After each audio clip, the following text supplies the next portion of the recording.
Hello అండి, అందరికీ నమస్కారం. ఓం నమ శివాయ. రేపే కోటి సోమవారం.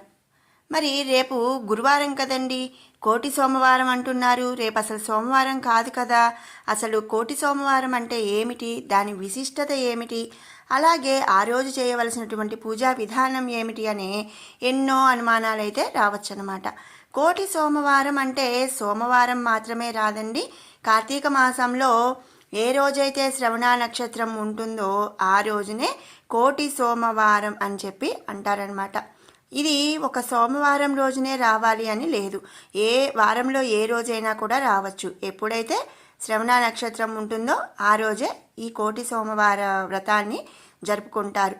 అయితే కొన్నిసార్లు సోమవారం రోజున ఈ కోటి సోమవారం అనేది కలిసి వస్తే అది ఎంతో ఎక్కువ విశిష్టత కలిగి ఉంటుంది అని చెప్పి చెప్తారనమాట. ఇక మన పురాణాల్లో ఈ కోటి సోమవారానికి ఎంతో విశిష్టత అనేది ఉంది.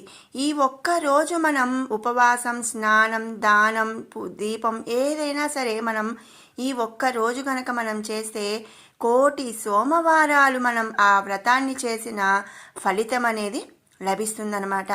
అసలు ఈ కోటి సోమవారం అంటే ఏంటి, దాని విశిష్టత ఏమిటి, మరి ఆ రోజు చేయవలసినటువంటి పూజా విధానం ఏమిటి అనే విషయాలు మీకోసం మన ఈ వీడియోలో. ఎవరు కూడా వీడియోని స్కిప్ చేయకుండా చూడండి. అలాగే బెల్ ఐకాన్ క్లిక్ చేయటం అండ్ లైక్ చేయటం అస్సలు మర్చిపోవద్దు. శివారాధనకు విశేషమైనటువంటి ఈ కార్తీక మాసంలో సోమవారాలకైతే ఎంతో విశిష్టత ఉంది.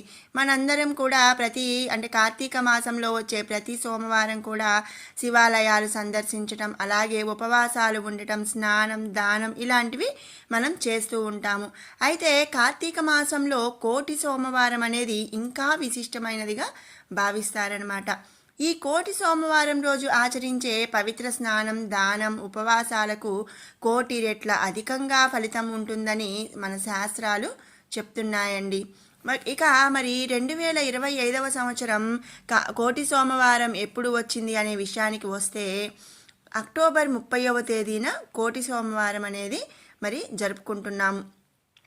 ఈ శ్రవణ నక్షత్రం అనేది అక్టోబర్ 29వ తారీఖు సాయంత్రం 5:29 ప్రారంభమవుతుంది.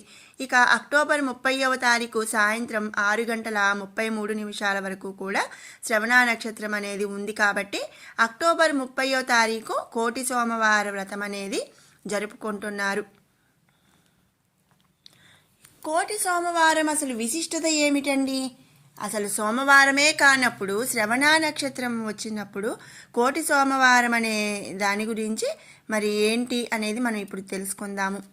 వ్యాస మహర్షి రచించిన స్కంద పురాణం ప్రకారం చూస్తే కార్తీక మాసంలో శ్రవణ నక్షత్రం ఏ రోజైతే వస్తుందో ఆ రోజుని కోటి సోమవారం అంటారు. ఈ కార్తీక మాసం అనేది మనం చెప్పుకున్నట్లుగా శివకేశవులకు ఇద్దరికీ కూడా ఎంతో ప్రీతికరమైనటువంటి మాసం ఈ కార్తీక మాసం. అందులోనూ మరి కోటి సోమవారం అంటే ఆధ్యాత్మిక పరంగా ఎంతో పవిత్రంగా భావిస్తారనమాట. మన శ్రవణ నక్షత్రం అంటే మన కేశవుడు అంటే విష్ణుమూర్తి యొక్క మరి నక్షత్రంగా మనం చెప్పుకుంటాము. వెంకటేశ్వర స్వామి నక్షత్రం అనమాట. ఇక సోమవారం అంటే శివుడికి ఇష్టమైన రోజు కాబట్టే మరి కోటి సోమవారం అనేది ఈ శివకేశవులకి ఇద్దరికీ కూడా ప్రీతికరమైనటువంటి ఈ కార్తీక మాసంలో మనం జరుపుకుంటాము. ఈ కోటి సోమవారం రోజున హరిహరాదులను పూజించాలి అని చెప్పి శాస్త్రం చెబుతుంది. ఈరోజు సూర్యోదయంతోనే నిద్రలేచి నదీ స్నానం ఆచరించడం ఎంతో ఉత్తమం అన్నమాట. ఎందుకంటే పవిత్రమైన కార్తీక మాసంలో శ్రీ మహావిష్ణువు నదులు, చెరువులు, కాలవల్లో నివసిస్తాడు అని చెప్పి శాస్త్రాలు చెబుతున్నాయి. అందుకే కార్తీక మాసంలో నదీ స్నానానికి ఎంతో విశేషమైనటువంటి ప్రాముఖ్యత అనేది ఉంది. ఇక కోటి సోమవారం ఉపవాసం కూడా ఎంతో విశిష్టమైనది. కార్తీక మాసంలో కార్తీక సోమవారాలు ఉపవాసం ఉండొచ్చు. కార్తీక ఏకాదశి, కార్తీక పౌర్ణమి వంటి ఎన్నో విశిష్టమైనటువంటి తిథుల్లో చాలామంది ఉపవాసాలు అనేది ఉంటూ ఉంటారు. అయితే కోటి సోమవారం రోజున ఆచరించే ఉపవాసం అనేది కోటి కార్తీక సోమవారాలు పాటించిన ఉపవాసాలతో సమానమని మన పురాణాలు చెబుతున్నాయి. అందుకే కోటి సోమవారం రోజు ఉదయం నుంచి సాయంత్రం వరకు ఎలాంటి ఆహారం తీసుకోకుండా, అంటే కుదిరిన వాళ్ళు ఎలాంటి ఆహారం తీసుకోకుండా రాత్రి నక్షత్ర దర్శనం చేసుకున్న అనంతరం భోజనం చేసి ఉపవాసం విరమించాలి. అయితే మరి అనారోగ్యంతో ఉన్నవాళ్ళు, పెద్దవాళ్ళు, పిల్లలు ఇలాంటి వాళ్ళు ఏమైనా పాలు పళ్ళు అనేవి తీసుకోవచ్చు అన్నమాట. వీటితో పాటుగా కోటి సోమవారం అనేది శివకేశవుల పూజ ఎంతో ప్రత్యేకమన్నమాట, ఎంతో పవిత్రమైనది. ఈ రోజున శివాలయంకు వెళ్ళి అత్యంత భక్తి శ్రద్ధలతో పంచామృతాలతో శివుడికి అభిషేకం చేయాలి. అలాగే నువ్వుల నూనెతో మట్టి ప్రమిదలో దీపారాధన చేయటం కూడా ఎంతో శుభప్రదం. అనంతరం బిల్వపత్రాలతో తుమ్మెపూలతో పరమశివుడిని అర్చించాలి. వాటితో పాటు కొబ్బరికాయ, అరటిపండ్లు వంటివి కూడా సమర్పించాలన్నమాట. ఇక సాయంకాలం పూట యథావిధిగా స్నాన సంధ్యాదులు పూర్తి చేసుకొని శ్రీ మహావిష్ణువు ఆలయానికి వెళ్ళి ఆవు నెయ్యితో దీపారాధన చేసి తులసీమాలను శ్రీమన్నారాయణుడికి సమర్పించి భక్తి శ్రద్ధలతో విష్ణు సహస్రనామ పారాయణం చేయటం వల్ల సకల శుభాలు కూడా కలుగుతాయి అని చెప్పి చెప్తున్నారు.